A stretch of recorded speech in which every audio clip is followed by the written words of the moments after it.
Welcome to The State of Us. Real people with honest opinions and the future of responsible media. Here's your host, Justin T. Weller. Democracy or republic? That question has plagued these states united since the dawn of our nation, and it's one that Lance and I are going to answer, although you might be surprised. Can we be both? And why are we talking about this at all? I mean, who cares? I mean, some of you out there care because you're weird like Lance and I, and you know, this history stuff is just, it's interesting. For the rest of you, only 34% of Americans can name the three branches of federal government. What does that have to do with this? Well, it's at the heart of, do we want to be a republic? Do we want to be a democracy? Which one are we actually? And how can we improve our system of governing? So that's the larger question. That gives you an idea of why we're going to chat about this today. But of course, we couldn't begin a historical conversation of significance on our federal republic without your friendly redneck liberal, Lance Jackson. Mashed potatoes, French fries, and tater tots, right? Uh-huh. Three branches of government? The three branches of government. Yeah. Okay. So I'm part of the... you nailed it. All right. Just want to make sure that I knew him if I was going to... All right. You're okay. Be a host of the show. Quiz question for Lance today. Can you give us... I know this is on the spot. I didn't give him a heads up. The three branches of government for those out there who may not know. Oh, wow. Just in case. Legislative, executive, judicial. I think he got it. So for not to be mean to what the data tells us, right? Which is three out of 10 This is 8:30 in the morning. I nailed that, you know? I know. You're on it. Well, you've said you're usually, all pistons firing in the morning. Yeah. After 10 a.m., boy, then it's downhill. It's all downhill from there. So, usually we record, folks, between noon and 2. So we're earlier today recording, and I think means Lance is awake, which is good because for this conversation we need all the historical reference coming in. We'll see what we can do. So Ela Somine is a professor of law at George Mason University, and he was in an interview with Jared Meyer, who's a fellow at the Manhattan Institute for Policy Research. And he brings us an article entitled The Ignorant Voter. Now, the reason that we're bringing this up is because it speaks to republic or democracy, what the founders actually intended and what their thoughts were. So that's why we're opening with this. To start with, it's important to note the title of the article, right? The Ignorant Voter. In doing so, Mr. Somine says, ignorance and stupidity are often conflated, but they are in fact two very different things. A smart person can be ignorant about many things. No matter how smart we are, all of us are ignorant about the vast majority of information out there. Given our limited time and energy, we have to pick and choose what we learn. It is rational for us to be ignorant about many, many subjects and instead devote our efforts to seeking out knowledge that interests us or might make a difference in our lives. So the synopsis there is Lance and I can't know everything about everything. Lance maybe, but me, no. So the point is we have to pick and choose. Lance has chosen 30 years of history, 30 years of working with young people. So those are the areas that Lance is going to be better qualified than, say, a coal miner to speak in, right? Where if you ask Lance about the intricacies of mining coal and the safety precautions, that's probably not going to be his area of expertise. Or if you ask him to tow something, that might not be his area of expertise either. Although, as of recent, he's becoming better at that, right? You've gotten quite a bit of experience. No, actually, we lost the yeah. It came loose as we got on the highway Saturday. You lost your hitch. Yeah. No, we didn't lose the hitch. Okay. We lost the trailer. Oh, it came off the hitch. Yeah. You didn't mention that. No. Okay. Well, yeah. So you might not want to ask Lance. But everybody was good. Yeah. That's all good. We got there. Okay. Yeah. Nothing was broken. Nobody got hurt. No damage. No injuries. Well, that's how we learn, It was right? a life lesson. Yeah. Kind of make the mistakes. So the point though is that it's important because we can't all know everything and we do have to pick and choose. So to say that the American electorate is generally ignorant of the political process is not to say that they're stupid or incapable of understanding it. It's to say simply that they just don't, there's only so much time in everybody's life, right? Exactly. And when you perceive, and this is just a evolved biological function, when we perceive something to have little effect on our lives, the ability for us to pay attention to it is menial or small, or entertaining. Those I'd say to be the two things, right? If we think something's going to directly affect us and we have the ability to do something significant about it, we care. Or if something is entertaining to us, we care. And I think those are the two things that bring most people to politics. I've contended in my understanding, and we'll see what Lance thinks, that from an organizational standpoint, we hedge toward a republic slightly more than a pure democracy. Again, for the purpose of these conversations, we're assuming in the most pure form, because there's like a million forms of democracy and a million forms of republics. So we're not going to get into, we're really, this very specific type of democracy or this really specific type of republic, because that just gets confusing. Mainly because, and it's not because Wikipedia says this, but for what it's worth, Wikipedia classifies our government as a federal presidential constitutional republic. So that's a jumbled mess, but you notice the last word, republic, which is the overarching theme, is what I tend to agree with. We elect officials to make most decisions for us. And we generally exercise that at all levels of government, local, federal, and state. And our federal government and state governments share, technically, sovereignty over the entire country. So that's important to understand as well. So what do you think, Lance? Is that a fair analysis? Do you agree with that? Or are you going to make the argument that we're more democracy than we are a republic? No, by definition, we're more of a republic. Democracy typically means that we give everyone the right to vote on everything that's going to take place. And we don't do that. We don't even give everyone over the age of 18 the right to vote. And some would say even the opportunity to vote. Correct.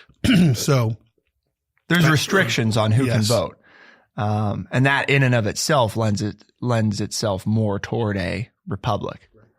It's important to know too, well, what do the founders have to say about all this? And Lance, you jump in because you're our historian. So if I stray too far here, you say, well, maybe not.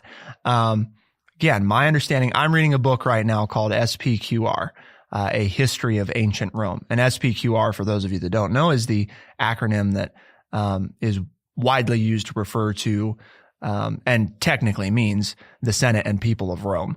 Rome was inspiration, I think, or at least a study point for a lot of our founders, because Rome is one of the only historical examples of a society that started mostly as a republic and then went to more of an empirical authoritarian type of rule, where most of what we see in today's world, even our own country, was born out of a authoritarian rule and the people rebelling and transitioning to more of a self-governance.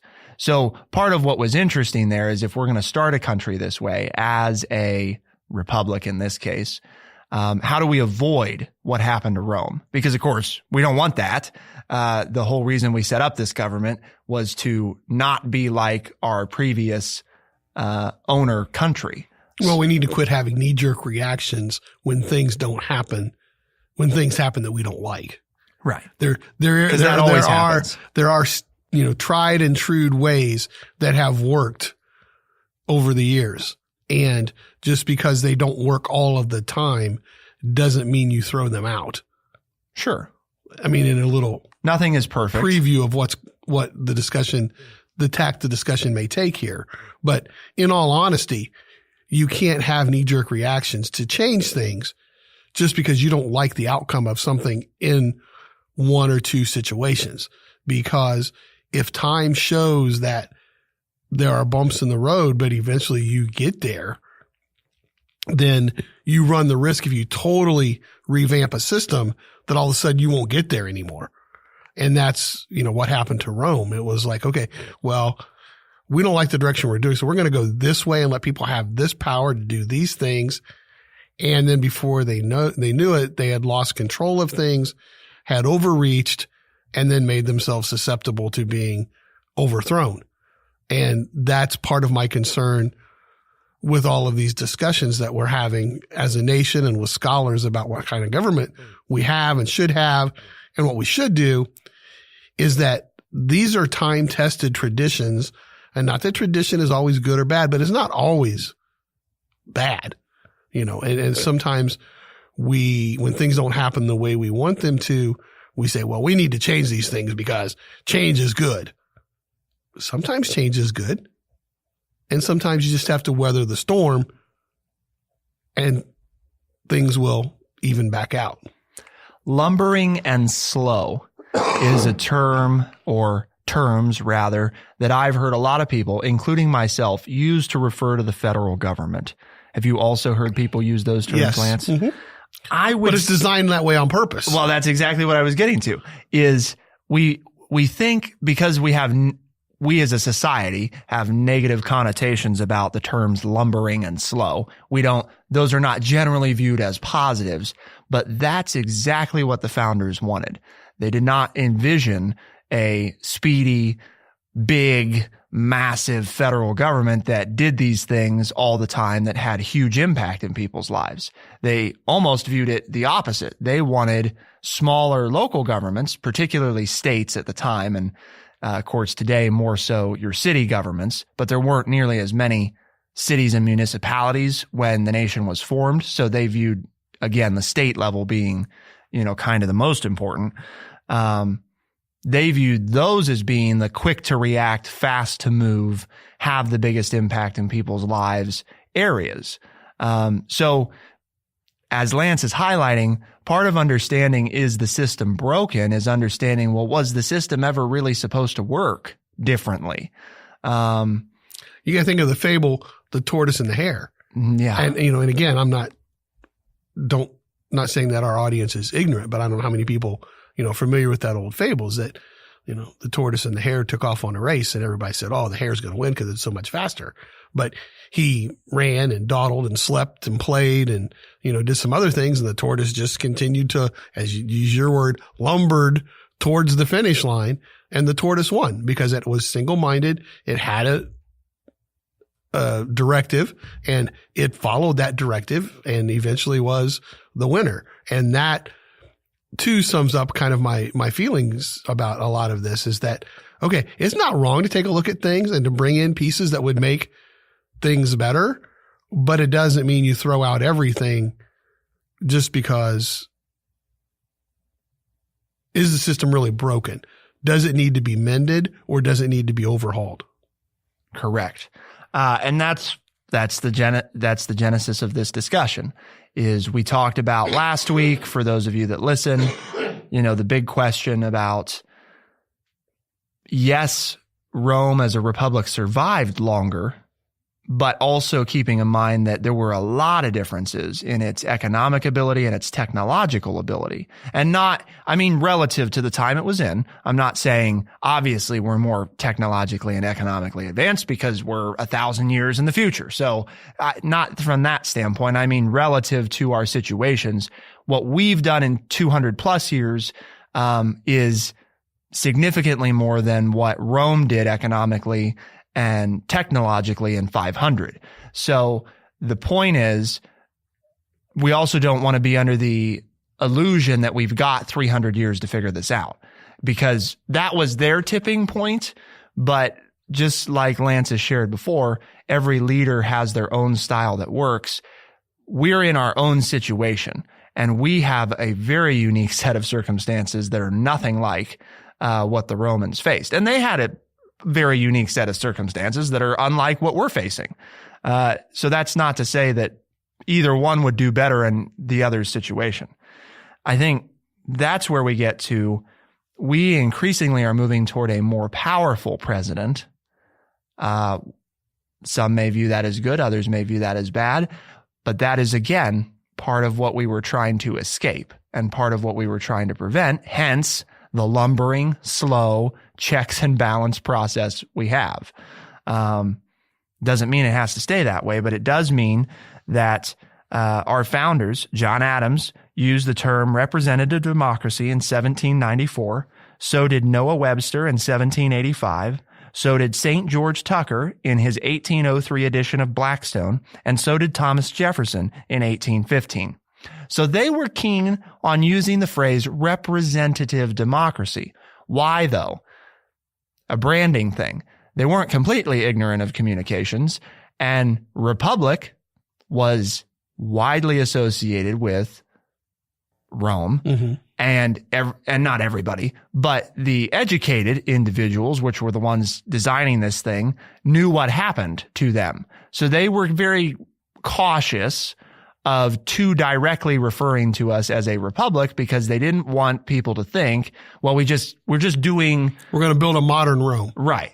Or Athens, or, I mean, yeah, not to say that those were the same thing, but they really wanted to avoid the insinuation that this government was the same as what others have already done, No, because the Athenians, since, not to that you misspoke at all, because but a lot of people put that together. The Athenians practiced a true direct democracy in that people were actually given time off from work and paid to show up to public debates and then cast their ballots. Mm-hmm. However, women weren't allowed to vote, nor slaves, nor captured individuals. And they had slaves. And, those kinds of things, So, while we sometimes point to the Athenians or to the Greeks and say, hey, there's the true pure democracy, they also limited the individuals who could vote. They were very progressive for their time. Just like Rome was too, but same thing. Women didn't participate in politics. We don't know a lot about most everyday Romans' lives just because that's not what society cared about. Right. So again, all of this is limited to the extent our founders even knew less about this stuff, because some of this wasn't even available until within the last 20 or 30 years. But that is to say that all of this is very relevant to the people who were looking at it and the time in which they were looking at it. Our founding fathers were so fearful of too much centralized power. Hence, these states united, the United States, because they viewed a union of individual sovereign powers to be less susceptible to overly centralized rule than, say, a constitutional monarchy like what Great Britain had at the time, where obviously it was susceptible to single person rule and had been for many, many years. Doesn't mean everybody was always suffering in that either. I mean, in fairness, there was plenty of prosperity at different times during the British rule. And there was even many people, this is something that I was discussing just recently with my brother.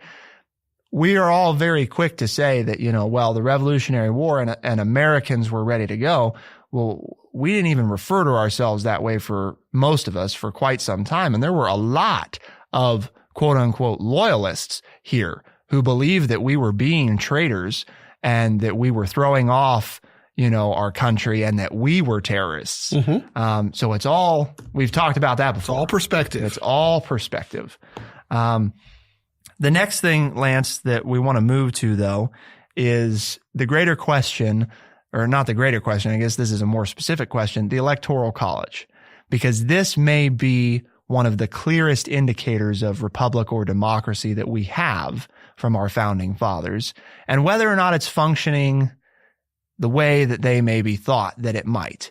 But before we do that, why are we having this conversation, Lance? What's our purpose in being here? Well, because we have a mission statement. And our mission statement here at True Chat says that we try to educate people by providing honest, open, and respectful conversations. So today you're kind of getting a history lesson, but hopefully that we are being honest and open and respectful to one another. And I think we're going to show that in this next little piece when we talk about the Electoral College, because I think we have two differing viewpoints here. Yes. And that's where we get a little bit different, but that's part of, as Lance stated, that's part of what we're trying to do. And part of accomplishing that mission means that we're supported by a number of different organizations. So we want you to keep it here because we're going to keep talking about republic or democracy and what the Electoral College tells us about this. And we'll be right back. Welcome back. There's actually quite a few republics today, believe it or not. In fact, as of 2017, 159 of the world's 200-something countries use the word republic as part of their official names. Okay, so that doesn't even count, for example, the United States, where that's not part of our name. So the vast majority of the world views itself at least as a republic. Whether or not it is, different question. But I think that shows us that it's very prevalent in society. And the fact that, again, we as a nation chose not to use that in our name is telling. Doesn't mean, though, that we're not a republic. And that takes us to the Electoral College, which, again, in my view, is one of the most clear pieces of evidence we have to suggest our founding fathers' intention in our form of government. So tell us, Lance, give us some information here about the Electoral College. First of all, what exactly is the Electoral College? Well, it's when our founding fathers were discussing how we were going to fill different positions within this national government. They wanted people to have the right to vote.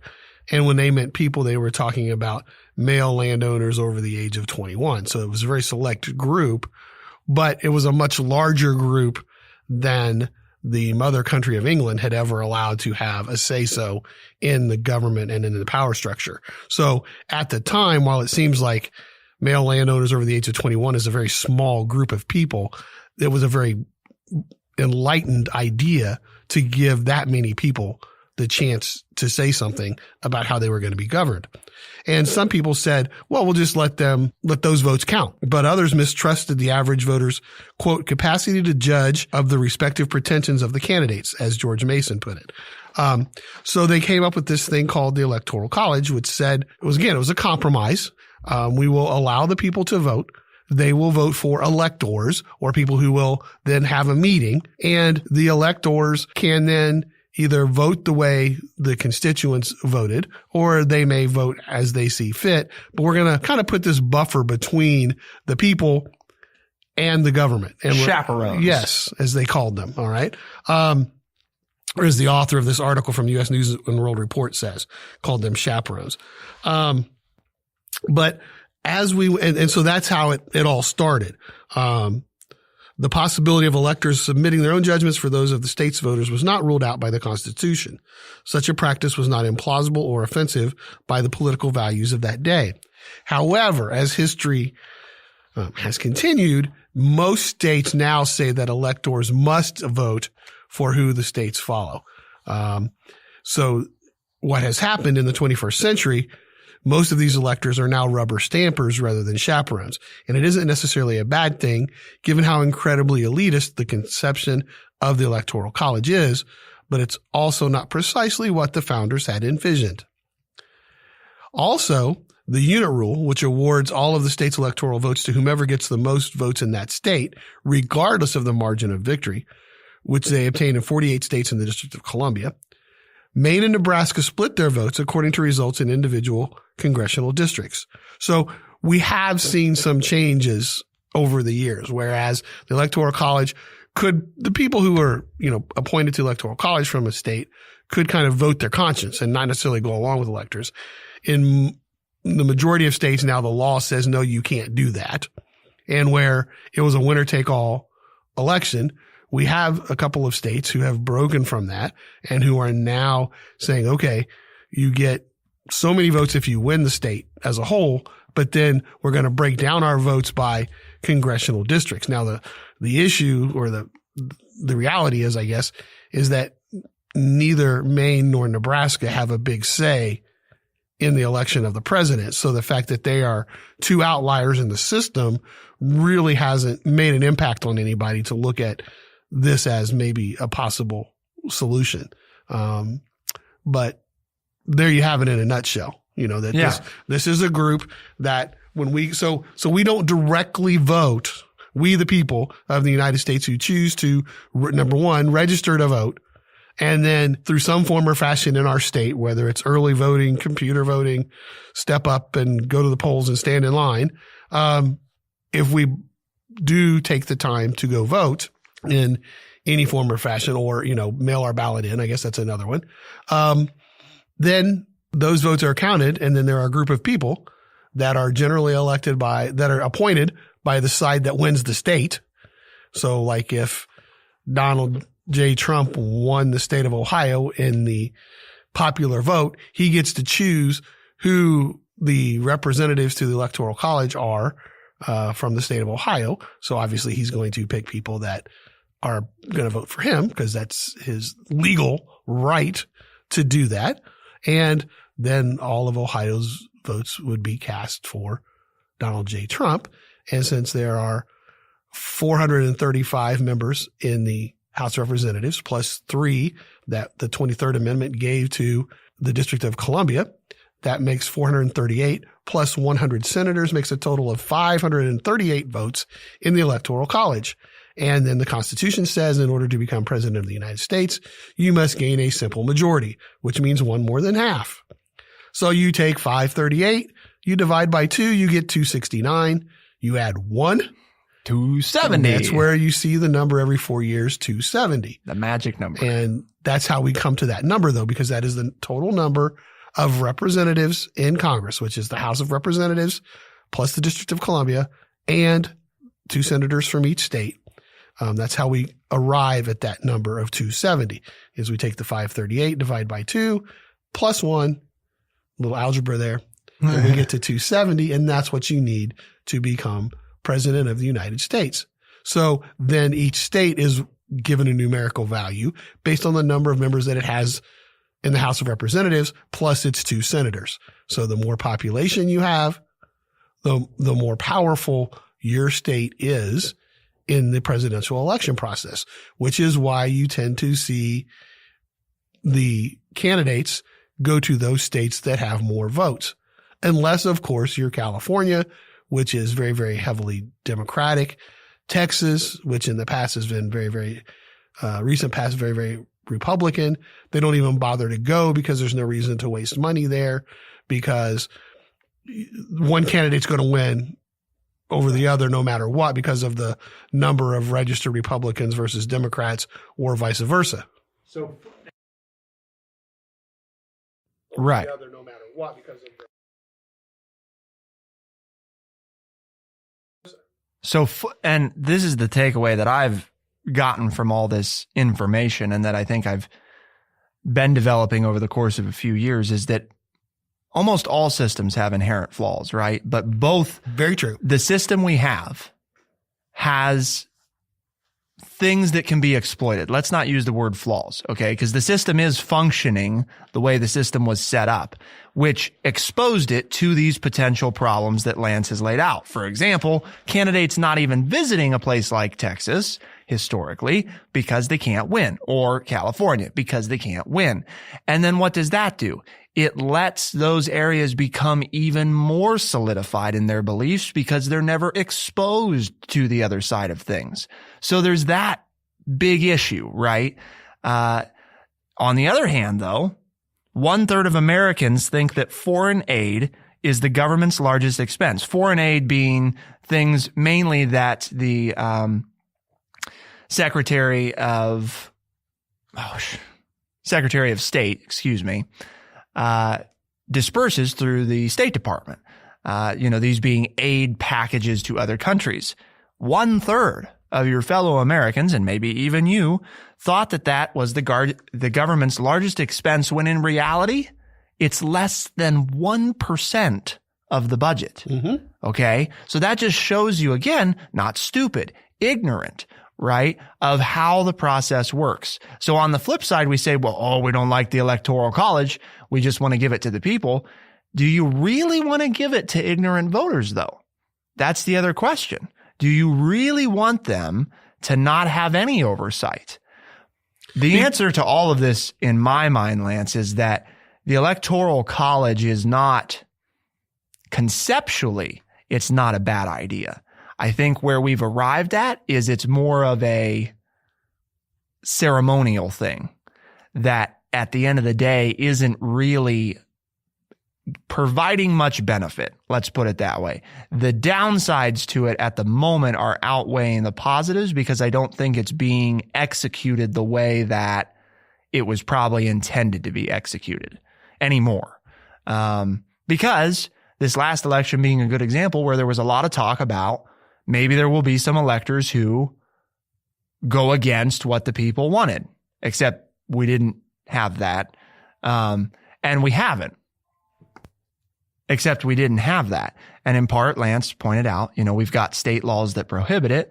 There's some constitutional questions there of whether those state laws are constitutional, but that hasn't really ever been challenged because you have to have, you got to have somebody break with the norm for the lawsuit to come forward for the Supreme Court to make that determination.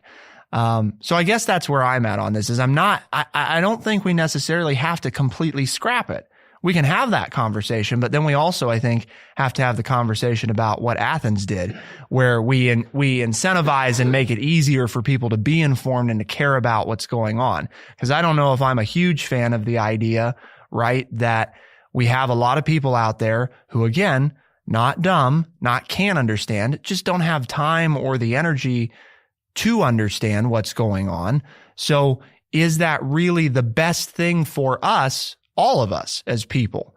Probably not. The best thing is to have really informed people, preferably, who are not beholden to any type of financial interest, come to informed decisions. But it's also really difficult to achieve that because the process that we have right now opens itself up, as we all know, to lobbyists and to outside political influence, where a direct form of election would not be as open to that, but would be more open to the ignorance side. I see what you're saying, but by the same token, you're complaining about a system that has worked almost 95% of the time. And I just did some quick math, and so I may be wrong because I don't know these numbers. But if you take an election every 4 years from 1788 to 2020, you have 58 elections, and there are 3 times in our history where the Electoral College, where the minority of the popular vote did not gain the presidency. Correct. So that's 5. That's basically 5.2% of the time. So 94% of the time, the Electoral College has worked as the founders wanted it to. So it seems like that's a pretty good way. We got a pretty good system here to come up to try to replace something that's 94% efficient. I mean, and I still say it's efficient even in those 3 cases where the minority won, because those were the rules of the game. So you knew how the game was played.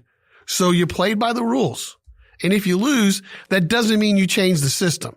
Well, this is an unfair game because I lost. That's not necessarily the truth. And so, and if you go to where you count just the popular vote, okay, now where are politicians going to spend their money? They'll spend more They're money only going to go, influencing. they're only going to go to Florida, Texas, California, and New York. It's the only places they're going to go. Okay. So while the current system is not perfect, you also have to stop and think about the problems that would arise from changing our current system. And then you have to evaluate which one is better. And when you have a success rate, and by being successful, I mean the system has worked the way it was designed 94% of the time, then the 3 times it didn't work are outliers. That doesn't mean the system is broken. It just means that those are kind of the odds of whatever happens. You know, if you give, where do we have almost anywhere in our society where things function at that kind of percentage? I mean, there are a lot more. Yeah. There's a lot higher fail rate in other areas. In a lot of things. By the same token, though, and we haven't taken a look at all of the articles that you gave me this morning, the 5 or 6 that I read, none of them brought up any possible negative sides to changing or to getting rid of the Electoral College. And that's where I think the discussion needs to be. Then we can make an educated decision on whether or not we need to change it. You know, I'm okay. Now, see, and maybe this is the nature of our country. And that is, I'm willing to compromise and do what made in Nebraska. Yeah. If you want to say that, Ohio's Electoral College votes are broken down into constitutional districts. And so then you can win a state, 10-9 or 14-5 or whatever. Okay. But now there's problems with that because then we have the gerrymandering of the districts by the political parties in power of each state who will draw the lines around voting districts that will allow the Republican or the Democrat to win in their state depending on the leanings of the state government at that time. So that's my point. No matter what direction we go with changing the Electoral College, it's going to open up new problems. A can of worms and new problems, which is why I say, and I go back to what I'm always saying, and that is, hey, we've got the rules. Okay. And I'm not against changing the rules. You want to change the rules? Change the rules. But you can't you can't change the rules every time you lose. Right. Until you find a way you're going to win. We need to do something that is probably that is the most efficient way to run our country. And I'm not so sure that there's anything out there that's better than the Electoral College, which I will admit has its flaws, but every system will have its flaws. Yeah. To me, the easiest argument that I've heard about, and I'm not saying this is the option that I'm supportive of, but the easiest argument I've heard about moving to the direct vote is you take the very statistics you shared and we said, 90s? It's about 94 to 95% of the time it's been correct. 94% of the time, it has delivered what the popular vote recommended. And in the cases where it hasn't, the electors didn't stray and execute the people's will. So why not just go with the direct form? Because the direct form will always, 100% of the time, do exactly whatever the popular vote said, because that's what it is. It's just the popular vote.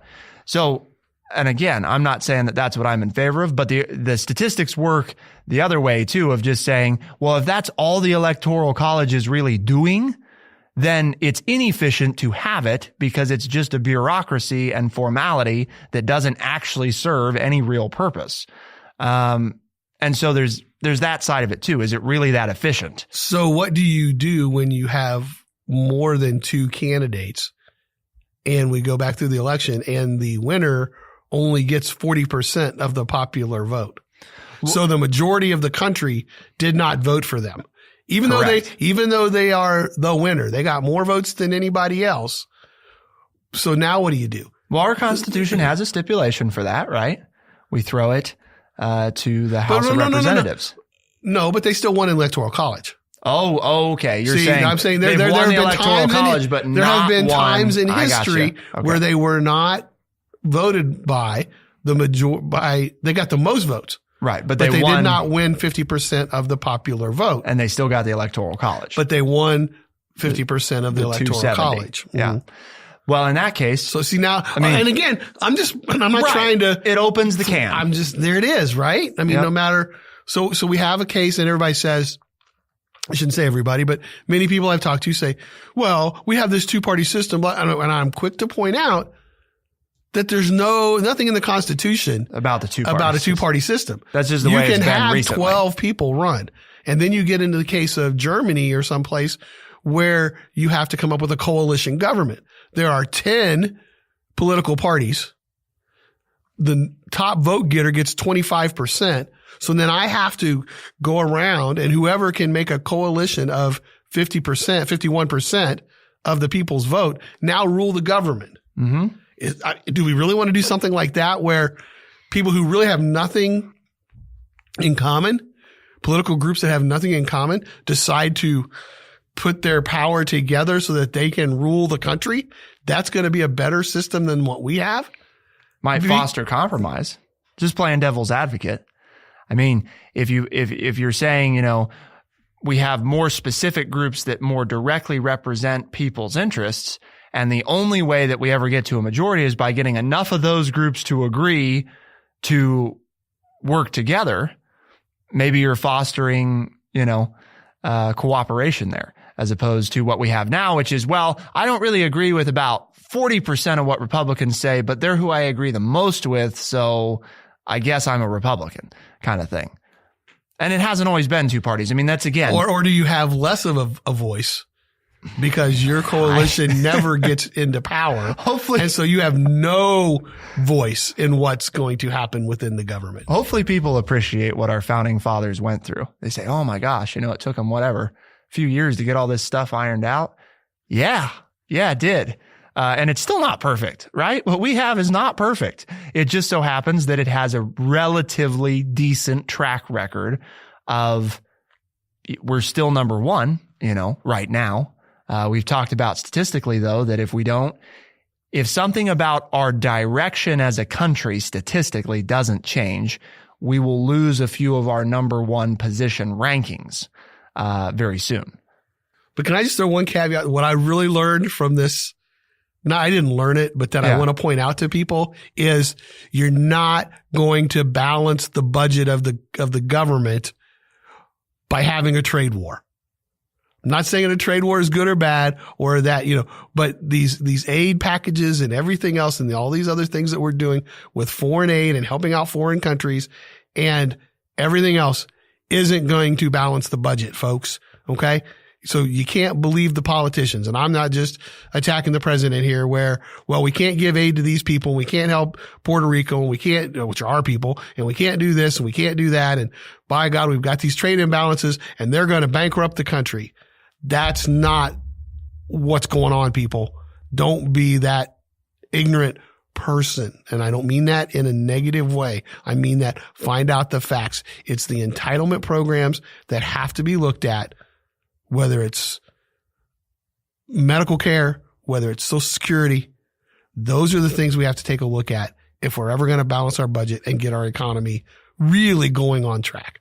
Because right now, a lot of it's being done with smoke and mirrors, or at the benefit of the middle class and the lower class. And that speaks to the republic or democracy, ignorant voters versus electors. And that's the question that we've hopefully tried to give you some insight on today. I think we did arrive at the conclusion that we are more of a republic than we are a democracy, again, in their purest senses. But we are certainly both. And as Wikipedia so eloquently puts it, federal, presidential, constitutional republic. If that's not a mouthful. FPCR. There's our new acronym. Okay. We're the FPCR. So let us know your thoughts, because maybe you've got a different line of thought here, and maybe you have a completely different idea than the Electoral College and the popular vote, right? Yeah, and this is just what these two brains and the founding fathers came up with. And at the end of the day, we're not being facetious. That's a relatively small group of people. Okay. Yes, it is. There's 320 million of you out there. And that's just our own country, right? That's not bringing into the equation the rest of the almost 8 billion people in the world. So, holy moly, if we get all of you thinking, I'm sure we could probably develop some really super awesome idea. But you got to participate at TrueChat.org, at TrueChat.org. And we're inviting new people to listen all the time. And hopefully you listening at home or in the car, at work, are going to share the State of Us with somebody else. And if they do, Lance, there's a number of different ways they can tell people to listen. What are those? Well, you can listen to Stitcher, Spotify, Apple Podcasts, or anywhere fine podcasts are found. For the State of Us on True Chat in Urbana, I'm Justin T. Weller. And I'm Lance Jackson. Thank you so much for tuning in. We'll see you next time. Be the change.